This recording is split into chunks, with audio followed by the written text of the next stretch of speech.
Congress. Coming back to you, Siddhant, Mahagathbandhan 2.0, how would it really look like? Yes, Mahagathbandhan 2.0 is going to be on the similar format of 2015, but this time around there's a possibility of Tejashwi Yadav getting Home Ministry. So the similar format is going to be applied, which was applied in Maharashtra when Maha Vikas Aghadi formed the government. The CM is going to be Chief Minister Nitish Kumar, and the DCM and the Home Ministry is going to be with Tejashwi Yadav. The other important portfolios will also be shared with RJD, and the speaker is going to be from the Congress party. This is what sources are telling us. The left parties are going to support the government from outside, and this is the basic plan that has been finalized by all the political parties. Now behind me you can see the SUVs are coming in, the Netas, MLA, MLCs, they all are coming here. The entire stretch of circular road is jam-packed with Karyakartas and the supporters of these three parties. They all have gathered here, and in fact the challenge is also for the Patna police to handle traffic today, because there's going to be traffic congestion on the streets of Patna when Nitish Kumar Siddhant, as you continue to get us more details, there is some more developments which are coming in. These are sources indicating to us how the Mahagathbandhan 2.0 is really going to look like. Tejashwi Yadav is all set to get the portfolio, the Home Ministry. The sources further indicate that Nitish Kumar will continue to be the Chief Minister till 2024, till the remaining term of the government, and he wants to try his hand at national politics before 2024. A lot of regional satraps have been wanting to stake a claim to the national leadership, including the likes of Mamata Banerjee, and why should Nitish Babu stay behind? That's the thinking. Sources further indicate that there is an understanding that has been reached that before 2025, a power transition will happen, and we are likely to see that perhaps a younger face like Tejashwi Yadav. Maria Shakil is with us on the broadcast. Maria, perhaps before 2025, Tejashwi Yadav would want that transition of power to happen. Tell us about what's brewing. Yes, so Anusha, the big question that we have been asking so far is that why should Tejashwi Yadav agree to play second fiddle to Nitish Kumar? In fact, there is some movement that is happening, and that is the reason perhaps we can see media gather there. We'll try and get details as to whose Innova actually it is that is entering the governor's residence. But having said that, the question that we have been asking so far is why should a leader like Tejashwi, who has emerged as a leader in his own right, actually agree to play second fiddle to Nitish Kumar?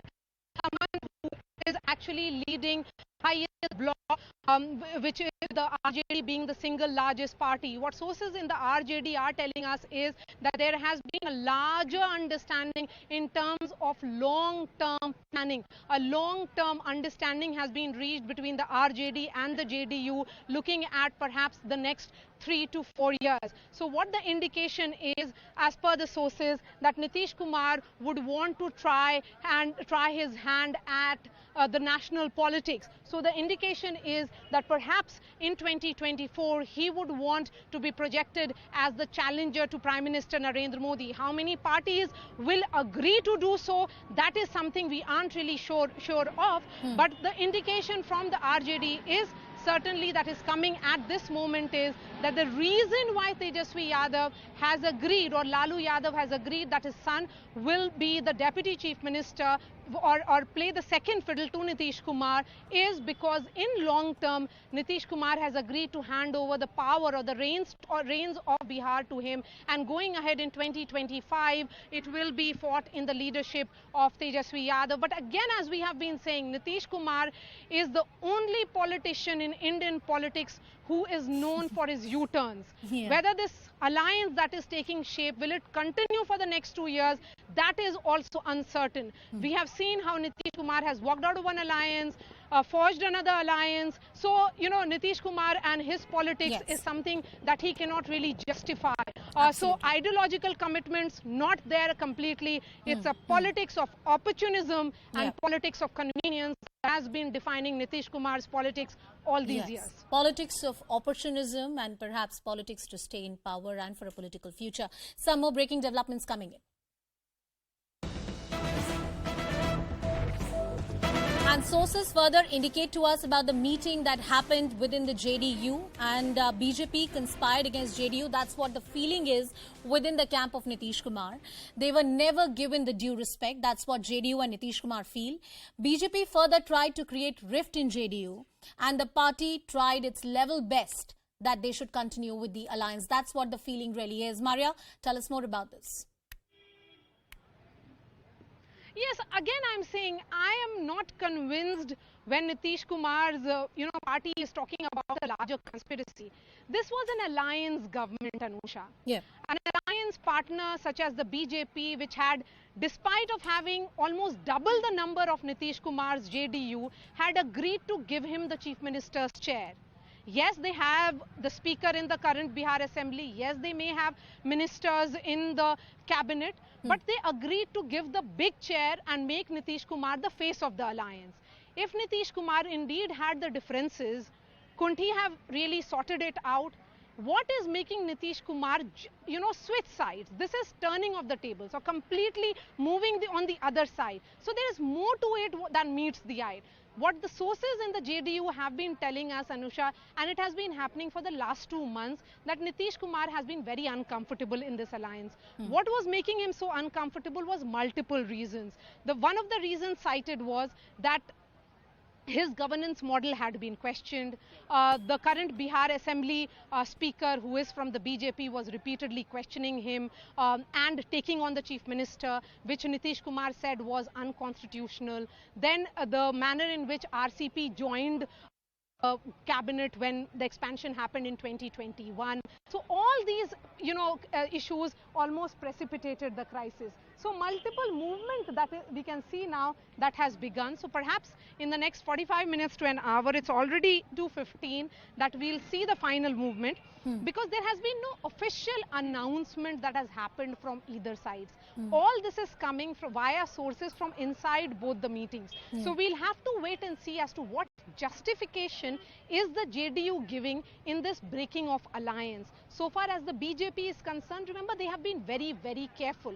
They are saying, even now, when you heard from the one of the BJP spokespersons, who also happens to be a minister, he says that we are waiting and watching. It is for Nitish Kumar to walk out of this alliance. We will not be carrying the burden of being said that we betrayed Nitish Kumar. If anything, it will be seen as Nitish Kumar betraying the BJP. Yeah. But again, as we have been saying, how comfortable will Nitish Kumar be in that alliance when he was uncomfortable in this alliance of the BJP? So a lot of uncomfortable questions around Nitish Kumar and Tejashwi Yadav as they head together to form this government. Maria, as you give us that succinct, exhaustive analysis of what to expect, the U-turns by Nitish Kumar, and the key question, will this government last for the remaining of the term, and the angle of conspiracy, how plausible or palatable really it is. Give us a word also about the national ambitions of Nitish Kumar. Is he seriously thinking about it? What is it you're picking up? Yes, so Anusha, I would say Nitish Kumar gave up his national ambitions in 2014 itself, when he realized that when the JDU contested on its own without the alliance partner BJP, he was reduced to just 2 MPs. So he understood that the political power or the capital that he enjoyed was also because of the BJP. BJP's strong social base ensured that Nitish Kumar, could implement a lot of governance model. He came up with a governance model that Bihar talked about. He was seen as someone who almost was able to turn the Jungle Raj, the taint that Lalu Yadav, Rabdi Devi regime had. So a lot of questions were raised around that time. I think he gave up on his prime ministerial ambitions in 2014. But in 2015, when he won the state of Bihar along with Lalu Yadav, there was that revival of the ambition. But again in 2017, he walked out of alliance with Mahagathbandhan and joined the BJP. So I think when we look at the national ambition, this could be very well emergence of Nitish Kumar 3.0, I would say, not even 2.0, because Nitish Kumar 2.0 was when he formed that alliance with Mahagathbandhan. As he returns to Mahagathbandhan, one thing is very clear, that the BJP will be shutting its door to Nitish Kumar completely. So far, the BJP has not made its move. Let's be clear, they are watching on the sidelines. They have chosen to wait and watch. for the party with the kind of numbers that they have in the state, can they just wait on the sidelines for various political parties to come together and make another kind of khichdi sarkar? That may not happen. So the move that will be made by the governor, the move that will be made by the assembly speaker will be waited and will be watching out for. Because Nitish Kumar, if he were to resign, then the ball shifts into the governor's court. And that's where the role of the governor becomes very important.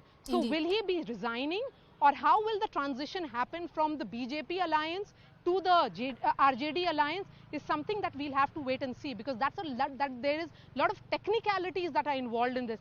But having said that, Bihar is witnessing another churn. And this is emergence of Nitish Kumar 3.0. Emergence. A further diminished Nitish Kumar, but also someone who is taking playing the final card in his political career.